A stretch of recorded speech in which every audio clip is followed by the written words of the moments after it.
Hello students, good morning.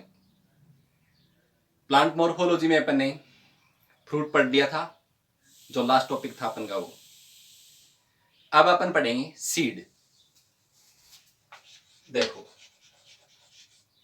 Seed क्या होता है। अपन ने फ्रूट में देखा था कि फर्टिलाइजेशन के बाद ओवरी पार्ट है वो क्या बनाती है, फ्रूट बनाती है।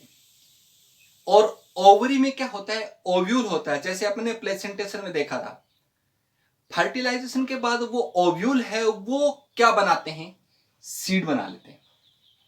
तो सीड का फॉर्मेशन ओव्यूल से होता है आफ्टर फर्टिलाइजेशन। ठीक है।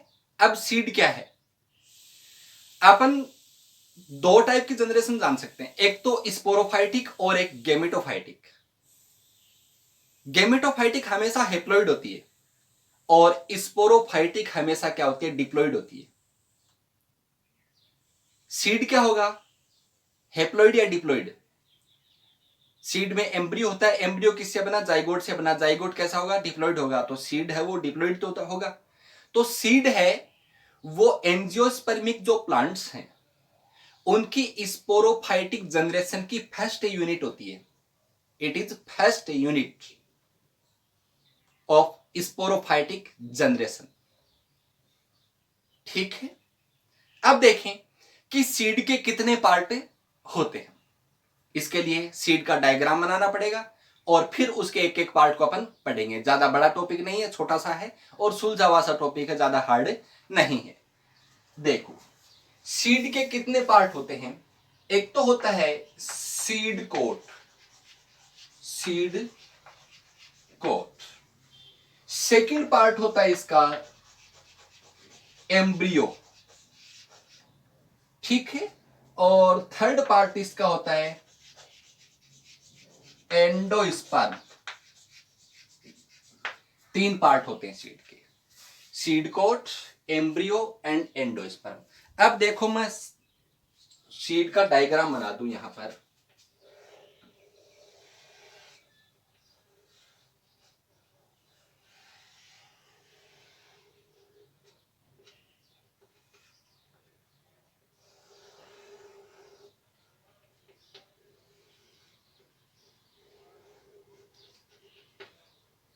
ये मैंने ग्राम का सीड बना दिया। ठीक है। और दूसरा मैं मेज का सीड बना रहा हूं, मेज सीड।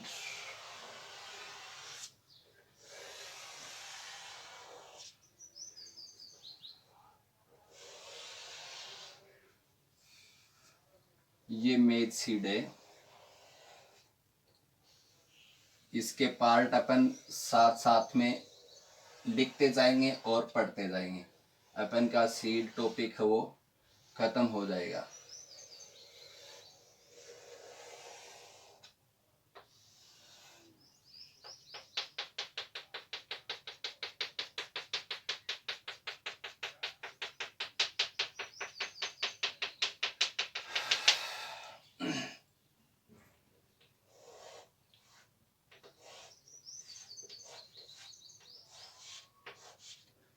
ये देखो ये सीड हो गया। ये तो ग्राम सीड बन गया,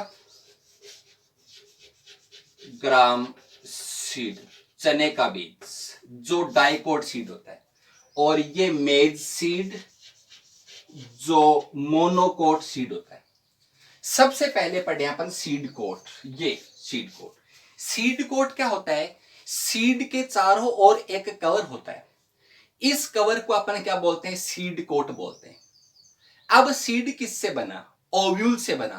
तो सीड कोट किससे बनेगा, ओव्यूल के चारों ओर कवर होते हैं जिनको बोलते हैं इंटेगुमेंट। ये सीड कोट है वो किनसे बनता है, इंटेगुमेंट से बनता है।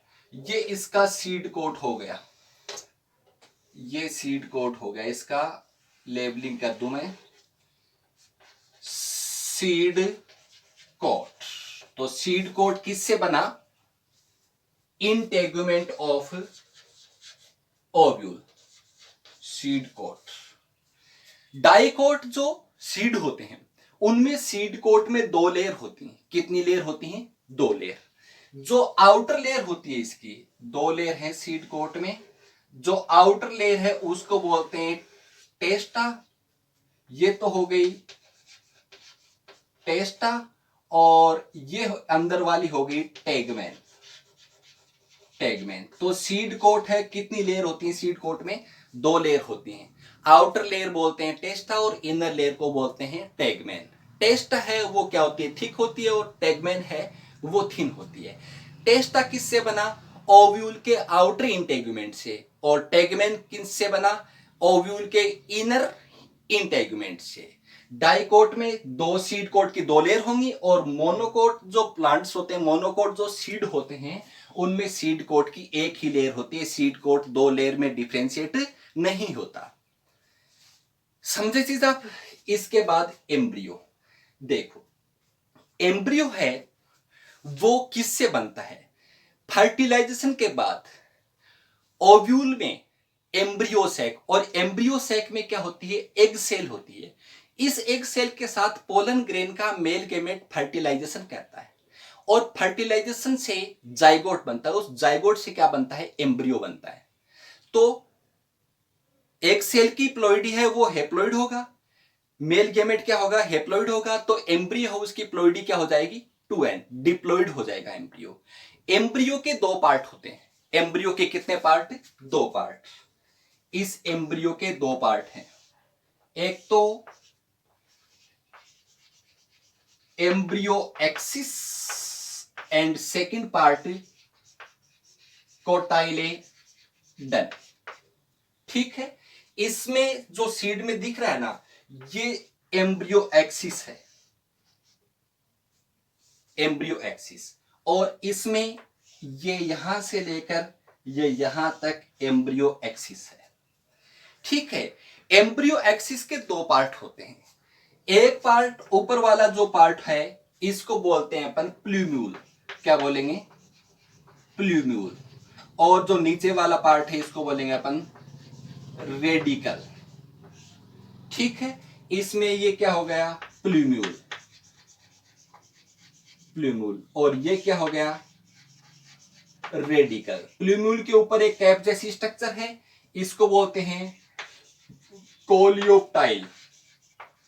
कोलियोप्टाइल। और रेडिकल के ऊपर भी कैप जैसी स्ट्रक्चर है, इसको बोलते हैं कोलियोराइजा। कोलियोराइजा। ठीक है, प्लूम्यूल शूट सिस्टम बनाता है, और रेडिकल है वो रूट सिस्टम बनाता है। ठीक है, समझ में है चीज आपके? इसके बाद कोटाइलेडन। कोटाइलेडन देखो क्या होते हैं? सीड है उसमें एक या दो लंबी गुद्देदार फ्लेसी स्ट्रक्चर प्रेजेंट होती है, जिसको बोलते हैं कोटाइलेडन। कोटाइलेडन के बेस पर सीड दो टाइप के होते हैं, डाइकोट सीड एंड मोनोकोटाइलेडन या मोनोकोट सीड। डाइकोटाइलेडन डाइकोट सीड जिसमें दो कोटाइलेडन हो, और मोनोकोट सीड जिसमें एक कोटाइलेडन प्रेजेंट हो। डाइकोटाइल जैसे कि ग्राम, यानी कि लेगुमिनेसी फैमिली के जितने भी प्लांट्स होते हैं वो डाइकोट होते हैं, मतलब जिनकी दो दाल हो सकती हैं। इसके अलावा मस्टर्ड है, राई है, ये भी क्या होते हैं? डाइकोट होते हैं। और मोनोकोट जिसमें एक कोटाइलेडन हो, जैसे मेज हो, जैसे वीट है, जैसे राइस है, जैसे बाजरा है, ये क्या होते हैं? मोनोकोट होते हैं। डाइकोट में एक कोटाइलेडन तो ये हो गया, और एक कोटाइलेडन ये हो गया, तो कोटाइलेडन। और इसमें कोटाइलेडन ये पार्ट है, ये कोटाइलेडन है। इसमें जो मोनोकोट सीड होते हैं उसमें कोटाइलेडन है, एक बड़ी ढाल जैसी स्ट्रक्चर होती है, इसको बोलते हैं स्कूटेलम। स्कूटेलम। तो मोनोकोट सीड है उसमें कोटाइलेडन को क्या बोलते हैं? स्कूटेलम बोलते हैं। कोटाइलेडन हो गया। इसके बाद एंडोस्पर्म। एंडोस्पर्म देखो क्या होता है? ओव्यूल, ओव्यूल में एम्ब्रियो सैक, और एम्ब्रियो सैक में सेकेंडरी न्यूक्लियाई होता है। उस सेकेंडरी न्यूक्लियाई की प्लॉइडी है वो डिप्लॉइड होता है वो, और उसके साथ पोलन ग्रेन का दूसरा मेल गेमेट फर्टिलाइज हो जाता है, तो प्राइमरी एंडोस्पर्मिक न्यूक्लियस बन जाता है। अब प्राइमरी एंडोस्पर्मिक न्यूक्लियस है उसकी प्लोइडी क्या होगी? देखो, सेकेंडरी न्यूक्लियस पहले से डिप्लॉइड है और एक मेल गैमेट इसके साथ फ्यूज हुआ, इसके साथ फर्टिलाइज हुआ, तो प्लोइडी क्या होगी? 3n हो गया ना। तो प्राइमरी एंडोस्पर्मिक न्यूक्लियस की प्लोइडी क्या होगी? ट्रिप्लोइड होगा, वो 3n होगा वो। तो एंडोस्पर्म की प्लोइडी भी एंजियोस्पर्मिक जो प्लांट्स होते हैं उसमें क्या होगा? ट्रिप्लोइडी होगी। बट जिम्नोस्पर्म प्लांट है उनमें एंडोस्पर्म है वो हेप्लोइड होता है, ध्यान रखना इस चीज का। अपन एंजियोस्पर्मिक प्लांट ही पढ़ रहे हैं अभी तो इसमें एंडोस्पर्म है वो ट्रिपल एन 3n ट्रिप्लोइड होगा। ये एंडोस्पर्म काम क्या करता है? ये एंडोस्पर्म जब एम्ब्रियो बनता है और एम्ब्रियो मैच्योर होता है तो उसको न्यूट्रिशन प्रोवाइड करवाने का काम करता है। साथ में सीड का जब मैच्योरेशन होता है तब न्यूट्रिशन देता है। और तीसरी बात, सीड के जर्मिनेशन में भी क्या करता है? ये हेल्प करता है। एंडोस्पर्म डाइकोट जो प्लांट होते हैं उनमें मेसी होता है, सीड कोट के अंदर प्रेजेंट होता है। ठीक है, ये यहां एंडोस्पर्म हो गया। इसमें एंडोस्पर्म जो मोनोकोट प्लांट होते हैं ना, मोनोकोट जैसे मेज, मोनोकोट में एंडोस्पर्म है वो दो पार्ट में डिवाइड होता है। एक तो बाहर ये लेयर बन जाती है, ये लेयर बनती है, ये लेयर, ये एंडोस्पर्म की ही लेयर होती है। और ये प्रोटीन होता है इसमें। एंडोस्पर्म क्या होता है? न्यूट्रिएंट्स का मिक्सचर होता है, तो ये प्रोटीन की लेयर बन जाती है। ये एंडोस्पर्म हो गया, एंडोस्पर्म। इस एंडोस्पर्म की लेयर को बोलेंगे अपन एल्यूरोन लेयर, एल्यूरोन लेयर। ठीक है, और इसमें क्या प्रेजेंट होता है? प्रोटीन प्रेजेंट होता है, प्रोटीनस होती है ये लेयर। ठीक है, इसमें एमाइलेज एंजाइम बनता है। इस एल्यूरोन लेयर में कौन सा एंजाइम बनता है? एमाइलेज। ठीक है, दूसरा पार्ट इसमें एंडोस्पर्म का ये होता है, यहां एंडोस्पर्म होता है, ये भी एंडोस्पर्म है इसका, एंडोस्पर्म। ये एंडोस्पर्म है, इसमें क्या प्रेजेंट होता है? स्टार्च प्रेजेंट होता है। क्या प्रेजेंट होता है? स्टार्च प्रेजेंट होता है। ठीक है, जब सीड का जर्मिनेशन होता है तो एल्यूरोन लेयर में जो एमाइलेज होता है वो एमाइलेज कहां आ जाता है? इस मिडल एंडोस्पर्म में आ जाता है और इसका जो स्टार्च है उसको माल्टोज में कन्वर्ट करता है। कौन? एमाइलेज। ठीक है, एंडोस्पर्म। अब देखो, जब सीड बनता है तब तो एंडोस्पर्म होता है, लेकिन कुछ सीड जो प्लांट्स होते हैं उनके सीड में मैच्योरेशन के बाद एंडोस्पर्म नहीं बचता और कुछ में एंडोस्पर्म बच जाता है। ठीक है, तो मैं यूं कहूं कि एंडोस्पर्म के बेस पर सीड है वो दो टाइप के हो सकते हैं। एक तो नॉन एंडोस्पर्मिक या फिर नॉन एल्बुमिनियस, नॉन एंडोस्पर्मिक या नॉन एल्बुमिनियस, और दूसरे एंडोस्पर्मिक या फिर एल्बुमिनियस। एल्बुमिनियस का मतलब यहां पर एल्बुमिन प्रोटीन से होता है। तो नॉन एंडोस्पर्मिक सीड किसको बोलेंगे? ऐसे सीड जिसमें मैच्योरेशन के बाद एंडोस्पर्म नहीं बचता, मतलब कंप्लीट एंडोस्पर्म का यूज है वो एम्ब्रियो के मैच्योरेशन के ड्यूरिंग हो जाता है, उसमें एंडोस्पर्म नहीं बचेगा। जैसे डाइकोट जो सीड होते हैं ना, डाइकोट सीड वो क्या होंगे? नॉन एंडोस्पर्मिक होंगे। डाइकोट जैसे ग्राम मान लो आप, ठीक है, बीन मान लो आप, पी मान लो आप, और ग्राउंड नट मान लो। और दूसरा एंडोस्पर्मिक या एल्बुमिनियस, जिसमें एंडोस्पर्म की अमाउंट है वो बची रहती है। एम्ब्रियो का मैच्योरेशन हो गया, मैच्योरेशन के बाद भी उसमें एंडोस्पर्म होता है। ये एग्जाम्पल क्या आएंगे? मोनोकोट सीड आएंगे, जैसे राइस, जैसे व्हीट, मेज है, बाजरा है, इनमें एंडोस्पर्म प्रेजेंट होता है। तो ये क्या होंगे? एंडोस्पर्मिक सीड होंगे। ठीक है, एक चीज और है, एक आता है पेरीस्पर्मिक सीड।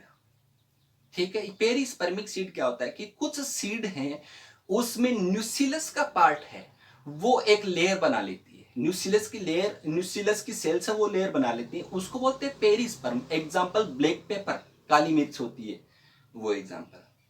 तो एंडोस्पर्म पार्ट भी हो गया और सीड कंप्लीट हो गया। तो मॉर्फोलॉजी ऑफ सीड अपन का टॉपिक है वो क्या हो चुका है? कंप्लीट हो चुका है। नेक्स्ट अपन फैमिलीज हैं एंजियोस्पर्म की, वो पढ़ेंगे। ओके।